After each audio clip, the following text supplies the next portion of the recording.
គឺយើងចូល file new យកទំហំ A4 ដល់យក resolution 300អញ្ចឹងអានេះជាផ្ទាំងដែលយើងនឹងគូដោយទុក function សំខាន់ដូចជា color panel brush setting layer navigator ទាញរូបចូលមកក្នុង model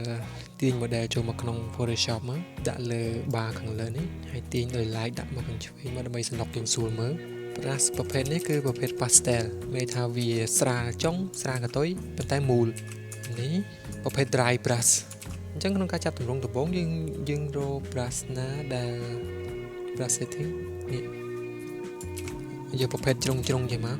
បើសិនជាយើងតាមធម្មតាវាជ្រុងត្រង់អញ្ចឹងមកយើងអាចសេរី angle វានេះសេរី angle វាឲ្យប្រឆិតនេះតាមយើងសេរីដែលយើងចង់ដាក់មិនស្រួលគូសម្រាប់ខ្លួនឯងអូខេយើង compass background យើងបង្កើត new មកជីកថងនេះ use select color យើងបង្កើតពណ៌ background មួយដោយខ្លួនឯងយើងមើលរូប model មានពណ៌លឿងយើងអាចយកលឿងដែរមករុញយកពណ៌លឿងហើយប៉ុន្តែយើងអត់គូលឿងហ្នឹងឯងយើងបង្កើត layer ថ្មីមួយទៀតដោយដាក់ថា painting អានេះយើងអាចចាក់សោទៅកុំឲ្យច្រឡំដៃគូពីលើវាចុច brush ចុច B មកគឺ brush ឥឡូវយើងចាប់ផ្ដើម sketch យើងអាច click ចុច alt ឲ្យជាប់ហើយដាក់អញ្ចឹងដើម្បីស្ទង់ពណ៌មានថាមុខហ្នឹងគឺពណ៌ប៉ុណ្ណឹងយើងចុចកន្លែងនេះពណ៌វាប៉ុណ្ណេះអញ្ចឹងមានថាផ្ទៃមុខហ្នឹងគឺជាការតម្រៀបតង់ពណ៌បាទបើកើតជាជំរឿបើកើតជា deep control Z យើង control ម្ដងback បានម្ដងប៉ុន្តែយើង control alt Z back បានច្រើនដងអញ្ចឹងត្រង់នេះយើងស្រង់ពណ៌ tone កដាលណាមួយឧទាហរណ៍កន្លែងនេះគឺ tone កដាលប៉ុណ្ណឹងទី3ប៉ុណ្ណេះតង់ភ្លឺប៉ុណ្ណេះឃើញវាបដិញរហូតអញ្ចឹងយើងរកអាកដាលនេះកុំយកអាធ្ងន់បំផុតនិងអាស្រាលបំផុតយើងរកតង់កដាលមួយមក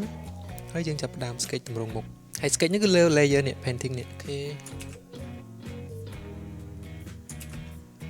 អញ្ចឹងយើងមើលអញ្ចឹងមកងាយអញ្ចឹងមិន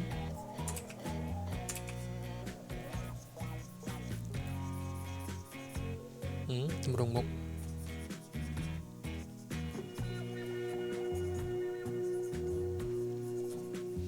សក់យើងអាចច្រឡំពណ៌ដោយចុច alt មក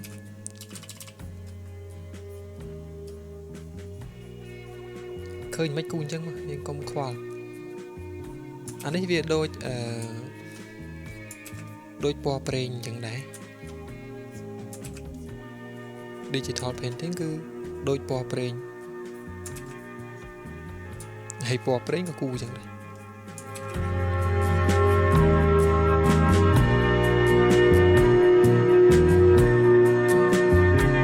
ត្រង់នេះគឺ opacity យើងយក100ស្មើទៅអាចតន់បដូរវិញ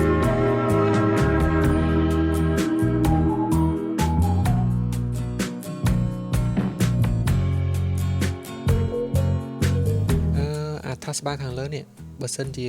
មើលពណ៌យើងប៉ុណ្ណេះណាតែបើយើងរុញអានេះមកណាមានន័យថាvibrant វាកាន់តែដិតទៅឃើញទេបើយើងរុញអានេះអាក្រោមនេះ B នេះមានតែ black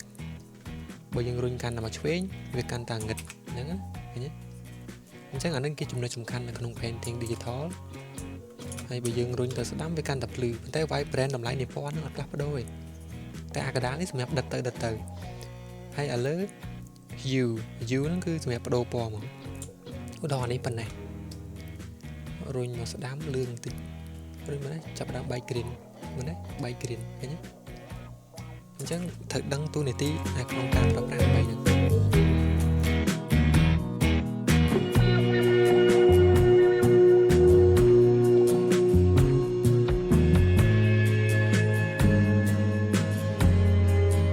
ដំណាក់កាលនេះគឺ freestyle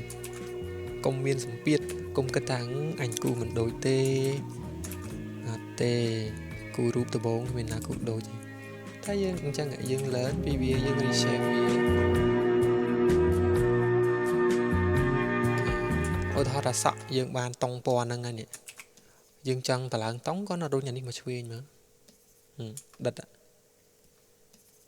ទៅអីវាស្រួលវាអត់ខុសហ្គាមពណ៌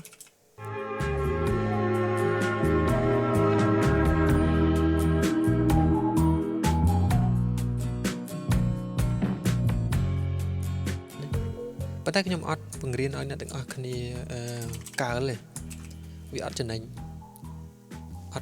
ដល់ចំណេះយើងអញ្ចឹងថ្ងៃក្រោយទៅយើងអត់កើលគូអត់ដូចហ្មងអញ្ចឹងខ្ញុំចង់និយាយថា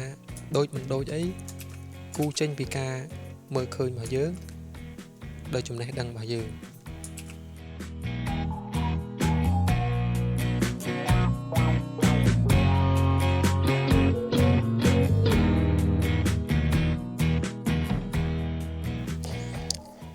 pen tablet វាស្រួលចឹងដល់ពេលយើងគូស្រាលវាស្រាលពេលយើងសកត់ធ្ងន់វាដិតអញ្ចឹងណា